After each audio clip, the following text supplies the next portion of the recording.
Many moons ago, in the heart of the Ashanti kingdom, nestled by the ancient forest, there was a village known for its prosperity and peace. This village, like many in the kingdom, revered the spirits of the forest, believing they were guardians of their land. The villagers held annual rituals to honor the ancestors and ensure the balance of nature was maintained. Among the villagers was Asai, a woman whose heart was as pure as the waters of the sacred river. She was a healer, skilled in the ancient arts of herbal medicine passed down through generations. People from distant lands traveled to her, seeking her remedies for ailments that could not be cured by ordinary means. With every life she touched, Asai's reputation grew, and so did her bond with the spirits of the forest. But her gifts, though revered by many, became the source of envy for some. Chief Kwaki, a leader who had long sought to extend his power and influence, saw Asai as a threat. His son had fallen gravely ill, and despite Asai's best efforts to heal him, the boy died. Whispers of witchcraft began to swirl among the elders. Chief Kwaki, desperate to keep his reputation intact, feared that Asai's growing power would undermine his authority. With the council of elders, he accused her of using forbidden magic, claiming that she had sacrificed his son to the spirits of the forest. One evening, as the sun sank behind the hills, the villagers gathered in the village square. Asai, unaware of the trap set for her, stood before them, ready to perform the healing rituals she had so often performed for the sick. She was seized by the villagers and dragged to the sacred baobab tree, its massive roots twisted into the earth like the veins of the world itself. "You are guilty of witchcraft," Chief Kwaki bellowed. "You will be punished for your crimes against this village." Asai's eyes filled with disbelief. Her voice trembled as she spoke. "I have done no wrong. I healed your people, saved lives. Why must I be punished for seeking only to help?" The chief's voice was cold. "You have lied, deceived us, and now you must face the consequences." With a final, sorrowful glance at the sacred baobab, Asai cried out to the spirits of the forest. "I have been wronged. May the ancestors hear my plea. You will never forget this betrayal." As the villagers walked away, their hearts heavy with guilt, the wind began to stir. The sound of Asai's cry echoed in the stillness of the forest, but the villagers did not hear it. They left her to die alone beneath the ancient tree. Generations passed, and the village, once vibrant, began to fall into decline. Chief Amankwa, though powerful and wealthy, ruled with an iron fist. He built walls around his mansion but failed to build relationships with his people. Greed was his driving force, and the well-being of the villagers no longer mattered to him. The villagers grew uneasy as strange events began to unfold. Crops began to wither, and cattle grew weak, no matter how much the farmers tried to care for them. At night, the forest seemed to come alive. The whispers from the trees echoed through the village like a distant warning. Kofi, a young man who had grown up in the village, noticed the strange occurrences. He had heard the old stories from his grandmother, tales of the spirits that once watched over the village. He'd never believed them until now. One evening, while walking near the riverbank, Kofi saw something that chilled him to his core. A shadow flitted between the trees of the forest, its movements swift and deliberate. The forest had always been a place of awe, but now it seemed more like a place of warning. That night, the village was struck by another disaster. The moon hung low in the sky, casting an eerie light over the land, when the great river suddenly dried up. Its once mighty waters were reduced to a mere trickle, and with it, the villagers' last hope for survival. As fear gripped the hearts of the people, Chief Amankwa dismissed the elders' concerns. "These are mere coincidences," he scoffed. "The village is strong. Nothing can threaten us." But deep down, even he could feel the weight of something unnatural pressing down on him. In the midst of the growing panic, Nana Afrii, the oldest elder, called for a gathering of the village. As the firelight flickered in the square, the villagers assembled, their faces drawn with worry. "The time has come to face the truth," Nana Afrii said. "The spirits are restless. We must not ignore the warnings. A great wrong was committed long ago, and it is now time to atone for it." Kofi, feeling an overwhelming sense of dread and curiosity, stepped forward. "What is the truth, Nana Afrii?" What has happened to our village? Nana Afriai's eyes grew somber. Many years ago, a healer named Asai was betrayed by the villagers, and her spirit has never found peace. She has returned. The realization hit Kofi like a thunderclap. The rumors, the strange happenings, they all pointed to one thing: the restless spirit of Asai was seeking justice. Kofi stood in silence, his heart pounding in his chest. The revelation about Asai's spirit filled him with a sense of dread, but also a deep sense of responsibility. He could not ignore what Nana Afriai had said. This was no ordinary curse, no simple misfortune. The village was under threat, and only by confronting the past could peace be restored. In the days that followed, the village was gripped by an unsettling silence. The river had not returned, and the crops continued to wither. Desperation spread like wildfire through the village. The villagers looked to Chief Amankwa for guidance, but he remained unmoved, his greed clouding his judgment. Kofi, however, felt an overwhelming sense of purpose. He knew what he had to do. He had to find a way to reach Asai's spirit and seek forgiveness for the betrayal she had suffered. But how could he do this? How could a mere villager like him stand against the power of a vengeful spirit? That night, Kofi sought out Nana Afriai. The elder's hut was dimly lit by a small fire, and the air was thick with the scent of herbs and incense. She sat hunched over a wooden table, her frail hands moving as she prepared a mixture of herbs for a healing ritual. Nana Afriai, Kofi said softly, his voice betraying his uncertainty. How can I make things right? How can I undo what was done to Asai? The elder looked up from her work, her wise eyes locking with his. The spirits of the forest are not easily appeased, Kofi. They do not forget. But perhaps you can find a way. If you wish to do this, you must journey to the Nkiankiam forest and seek the baobab tree where Asai was betrayed. There, you will uncover the truth and learn what must be done to restore balance. Kofi nodded, determined. I will go, Nana. I will do whatever it takes. Be warned, my child, Nana Afriai said, her voice heavy with caution. The path will not be easy. The forest is alive with spirits, some of them helpful, others not so much. And Asai's spirit will test you. Do not let fear control you. You must face the truth, even if it is difficult. Kofi bowed his head. I understand, Nana. The journey to the Nkiankiam forest was long and perilous. Kofi had heard the old stories about the forest, how it was a place of great power, where the boundary between the living and the dead was thin. The deeper one ventured into the forest, the more one could feel the presence of the spirits. As Kofi walked, the air grew thick with the scent of earth and moss, and the sounds of the village faded into the distance. The forest seemed to close in around him, the towering trees blocking out the sun and casting everything in shadow. It was as if the forest itself were watching him. He reached the baobab tree just as the sun dipped below the horizon. The tree was massive, its roots sprawling out like the arms of an ancient god. The air around it hummed with energy, and Kofi could feel the weight of history pressing down on him. Kofi knelt before the tree and whispered a prayer, asking for the guidance of the spirits. The wind stirred, and a voice, soft yet commanding, echoed through the branches. Who dares to disturb my rest? Kofi's heart skipped a beat. He turned around, his eyes wide with fear, but there was no one in sight. The voice seemed to come from all around him, as if the very forest itself were speaking. I am Kofi, he replied, his voice trembling.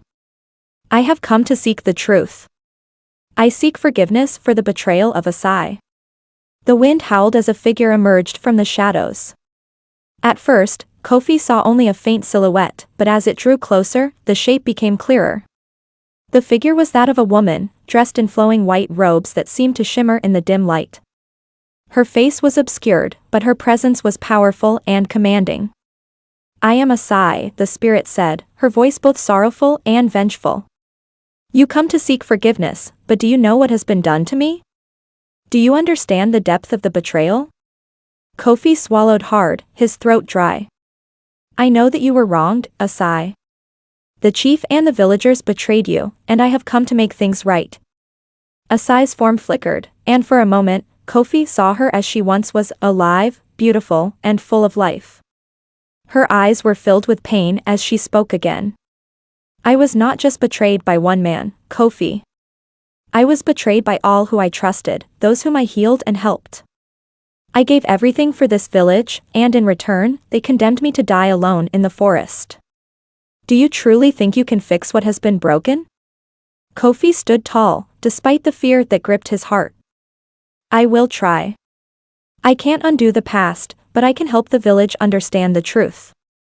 I can show them the harm they have caused and help them make amends. Asai's eyes narrowed, her form flickering with intensity. You are brave, Kofi. But bravery alone will not be enough.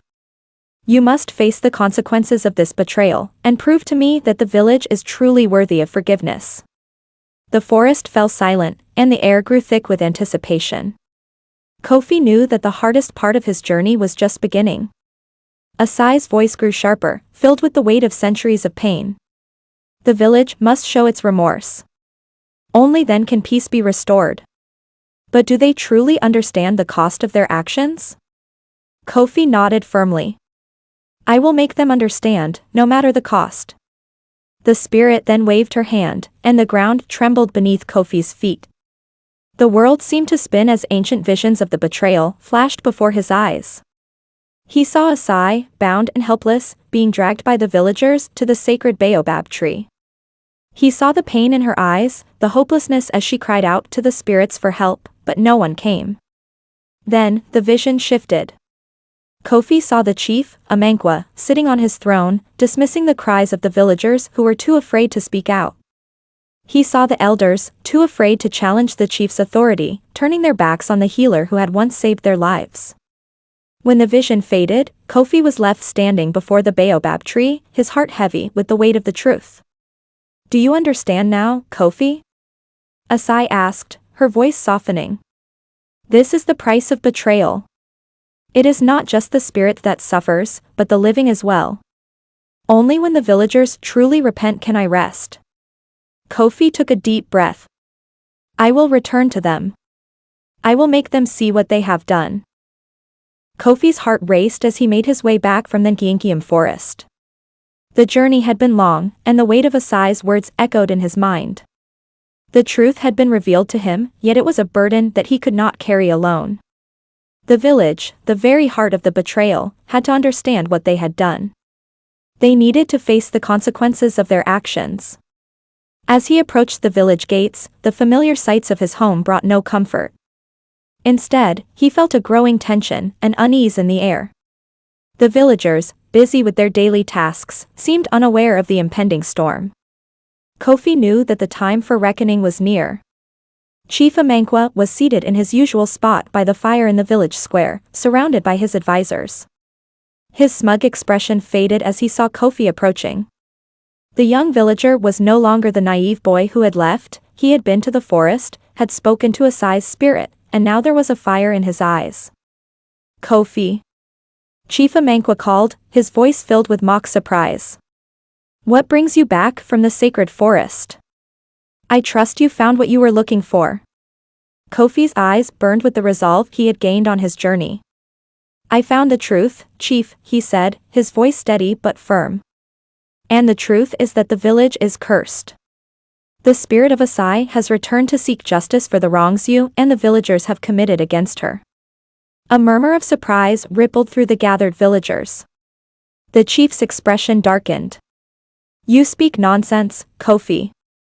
Asai was a traitor, and her death was necessary for the good of the village. Do not let her ghost lead you astray. Kofi stepped forward, unshaken.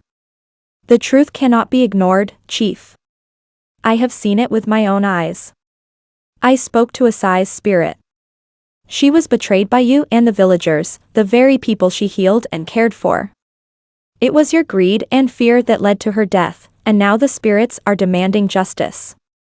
A deep silence fell over the crowd as Kofi's words sank in. Chief Amankwa's face twisted with rage, but there was also a flicker of uncertainty in his eyes. The villagers, meanwhile, exchanged uneasy glances. Many had long suspected that something was wrong, but they had not dared to challenge the chief's authority. Nana Afriai, the wise elder, stepped forward from the back of the crowd. She had been quietly watching Kofi's exchange with the chief. "The boy speaks the truth, Amankwa," she said, her voice steady but filled with sorrow. "The spirit of Asai has returned, and it is not just the village that is suffering, but the balance of the world. We must right this wrong before it is too late." The chief sneered. "And what would you have me do, Nana Afriai? The villagers are loyal to me. I will not bow to a ghost." But Nana Afriai, her old eyes sharp with wisdom, looked at the chief with pity. "It is not about bowing, Amankwa. It is about restoring balance. You may have the power over the living, but the spirits are not to be trifled with. You will either make amends, or the consequences will be dire." The chief's face reddened, and he barked, "Enough of this nonsense. We will not allow Kofi or anyone else to undermine my rule. I will hold a council tonight, and we will deal with this foolishness once and for all." Kofi knew there was no time to waste. The longer the village delayed, the stronger Asai's spirit would grow. He turned to the villagers, pleading with them, "Do you not see? The river has not returned, the crops are failing, and the sickness is spreading. These are signs of Asai's anger, and unless we seek forgiveness, our lives will be destroyed." For a moment, there was a flicker of recognition in the eyes of the villagers. Some of them began to murmur amongst themselves, questioning the chief's authority and the truth of Kofi's words. But the chief quickly regained control, raising his hand for silence. "This madness ends tonight," Chief Amankwa declared. "We will hold a council, and I will prove once and for all that Asai's spirit has no power over us." That evening, the entire village gathered in the sacred clearing, where the ancestral rituals were held. The air was thick with tension as the villagers assembled, their faces anxious.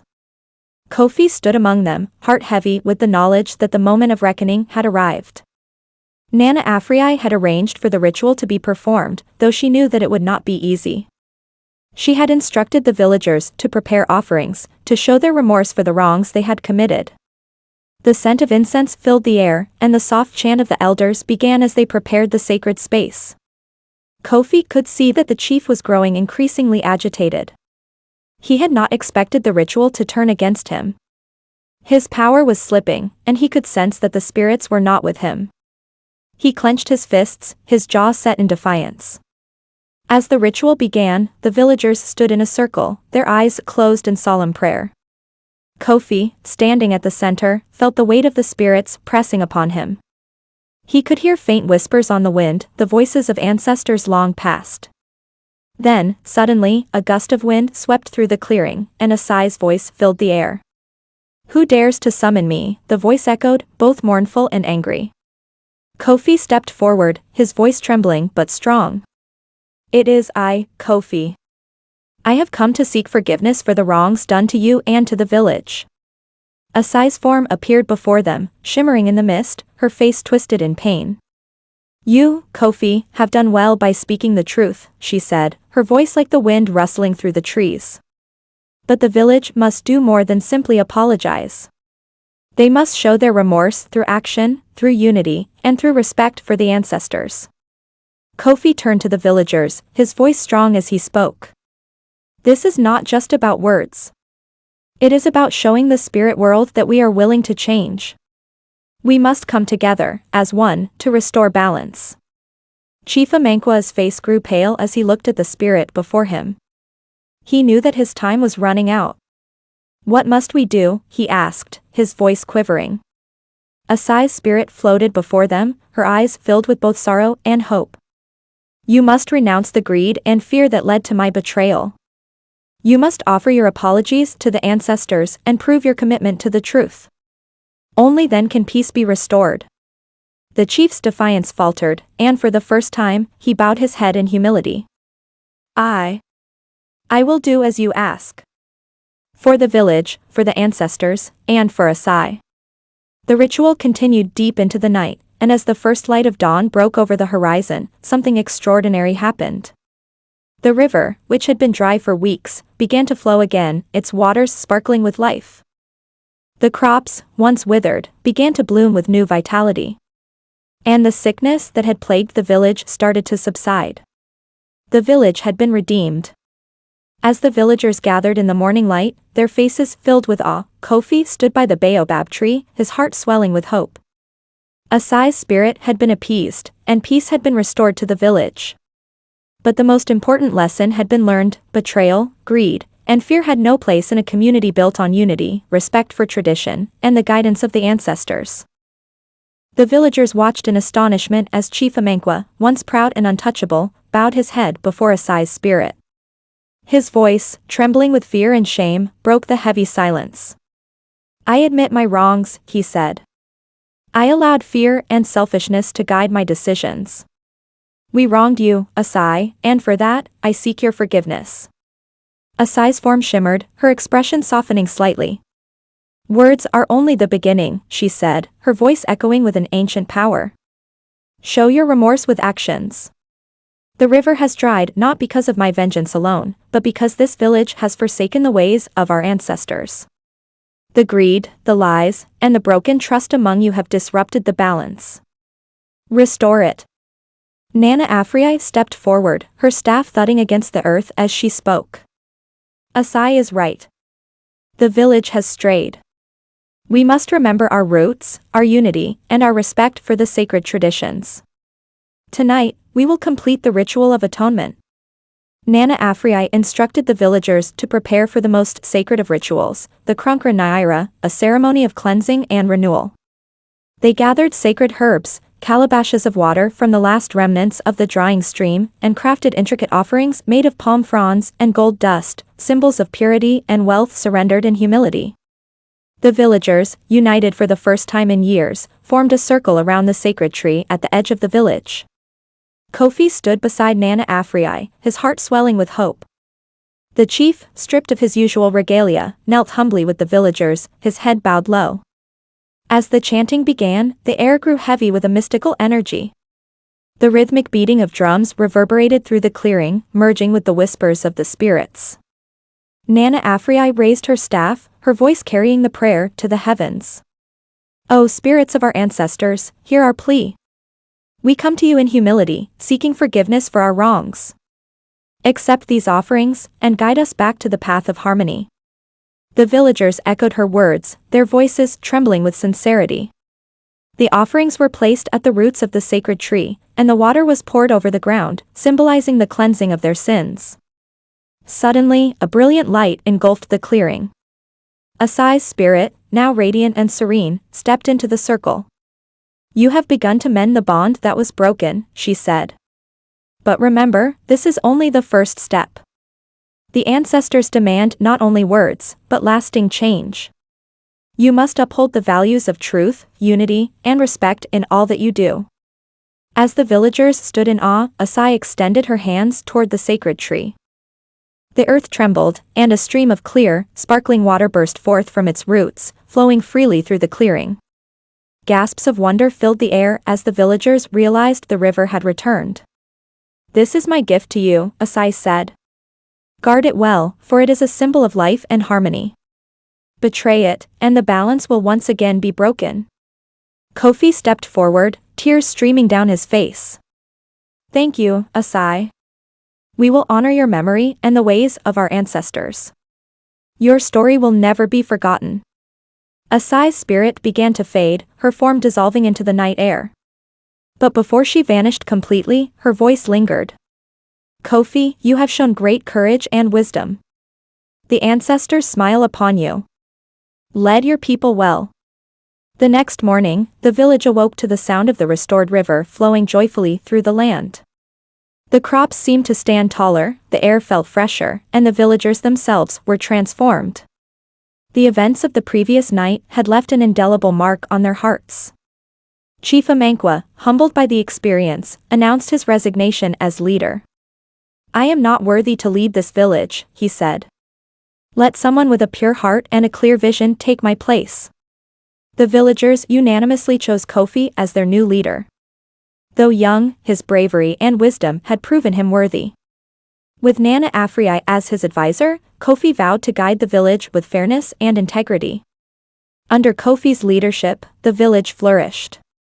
The story of Asai's betrayal and redemption became a cautionary tale passed down through generations. The villagers never again took their unity or their traditions for granted. Years later, Kofi, now a respected elder, stood at the edge of the sacred forest, his children gathered around him. He told them the story of Asai, the healer who had been wronged but had returned to teach the village a lesson in humility and respect. As long as we honor the spirits and the ways of our ancestors, the river will flow, and the land will thrive, he said, his voice filled with reverence. Never forget the price of betrayal, nor the power of forgiveness. The children nodded solemnly, their eyes wide with wonder. In the distance, the sacred tree stood tall and proud, its roots bathed in the eternal flow of the river, a living testament to the lessons of the past. Stories like Asai's remind us of the importance of tradition, unity, and respect in our communities. Let this tale inspire you to reflect on the values that bring people together and strengthen bonds. If you enjoyed this story and want to hear more captivating African tales, make sure to like, share, and subscribe to African Tales by kwakuandakua. Share this video with someone who loves folklore and cultural wisdom. Together, let's keep these powerful stories alive for generations to come.